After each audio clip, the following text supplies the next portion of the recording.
Сегодня немного о психологии конкуренции или почему ваши конкуренты являются для вас очень-очень полезными.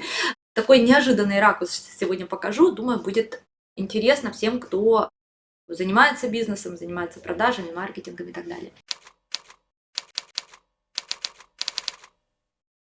Недавно у нас в компании, в Европейской школе психологии, разработали очень классную такую технологию, геймифицированную для поиска уникальных решений в бизнесе.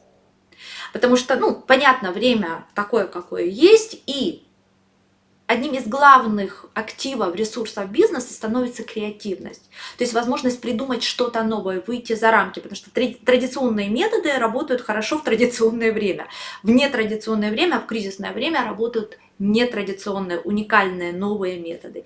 И как найти эти методы?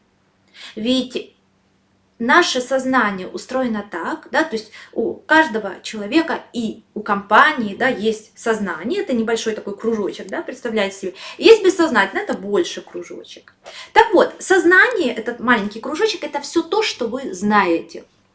А бессознательное, это такой большой океан, это все то, что есть, но вы об этом не знаете. Как обычно мы ищем решение, да, мы идем в свое сознание, например, компания задает себе вопросы, как нам сделать там X3 продажи.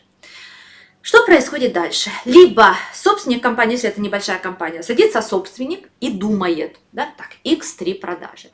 Думает, это что означает? Он идет в сознание, да, вот этот маленький кружочек, и начинает перебирать там варианты того, что ранее получилось в его компании, да, это ж, он знает об этом, того, что получилось у его, например, партнеров, конкурентов, у каких-то других бизнесов, о которых он читал или где-то услышал от общих знакомых, то есть он об этом знает, сознание это все, что я знаю, да, и он начинает тоже это перебирать.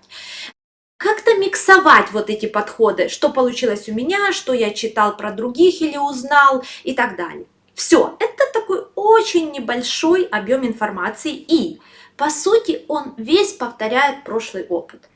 Либо этой компании, либо других бизнесов. Да?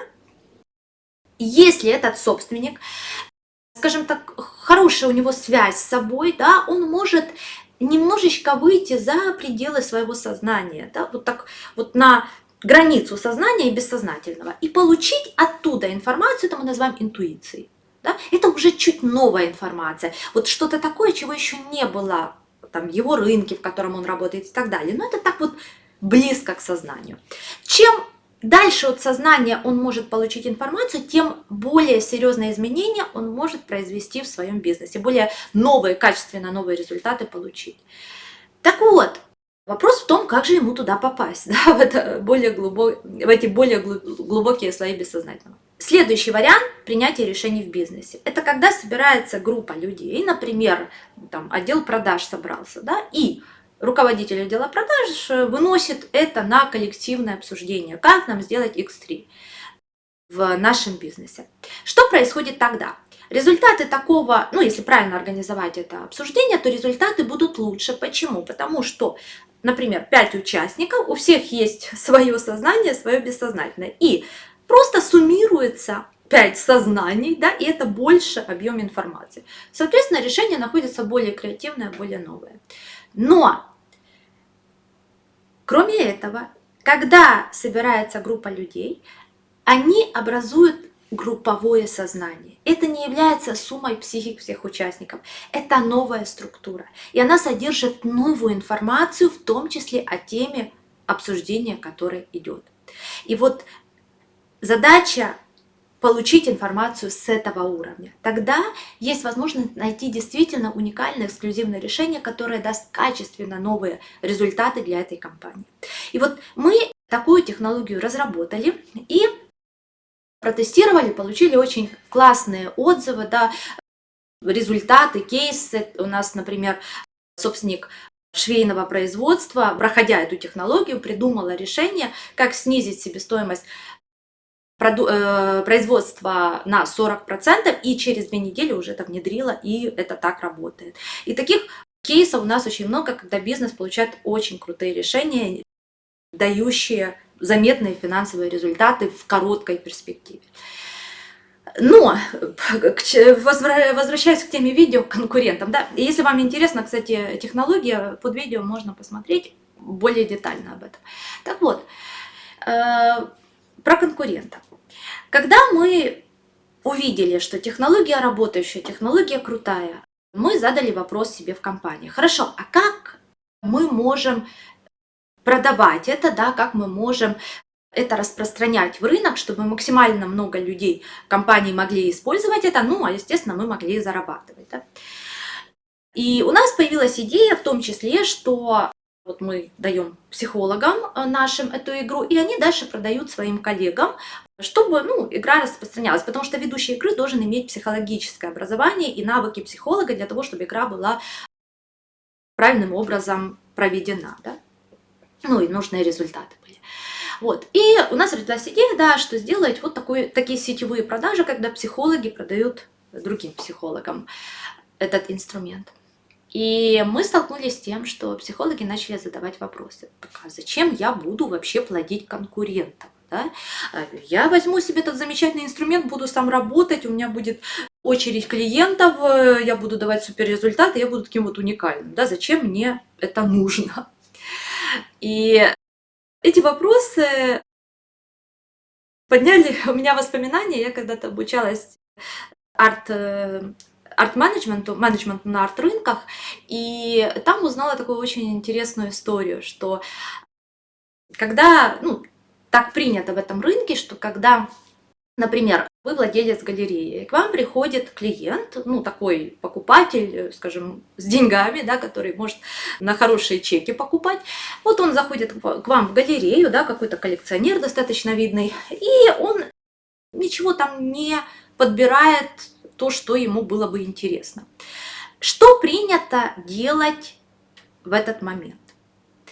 В этот момент собственник или управляющий галереей обязательно рекомендует этому клиенту другую галерею. Казалось бы, в чем смысл? Отпусти ты этого клиента, через какое-то время у тебя будет обновление, ты опять его позовешь, и он у тебя купит. А так он купит у твоего конкурента, и все. Но нет. Что происходит? Как это объясняют? Почему так происходит?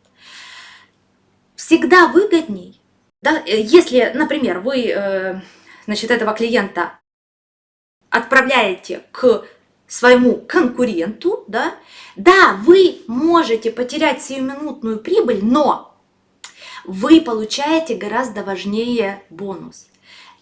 Этот клиент, вы таким образом оставляете его в своем рынке, в арт-рынке. Потому что он пришел к вам, чтобы инвестировать какую-то сумму денег. Он у вас не нашел ничего подходящего. И если вы его отпустите просто так, велика вероятность, что он пойдет, например, на рынок дорогих часов или яхт, то есть какие-то смежные рынки. И ему понравится там покупать, он там останется. А если вы передадите его своему конкуренту, он останется в вашем рынке. И через год он опять захочет инвестировать какие-то суммы в картины, и он купит у вас. И это очень крутая логика, которая вот на первый взгляд кажется странной, но чем больше вы об этом думаете, подумайте, да, чем больше об этом размышляете, тем больше становится понятно, что это реально так. Да? И чем больше клиентов остается в вашем рынке, например, привыкают покупать услуги психолога или привыкают покупать услуги бизнес-психоаналитика, привыкают покупать услуги, групповых терапевтов, семейных терапевтов и так далее, тем лучше всем участникам рынка. И мы все растем.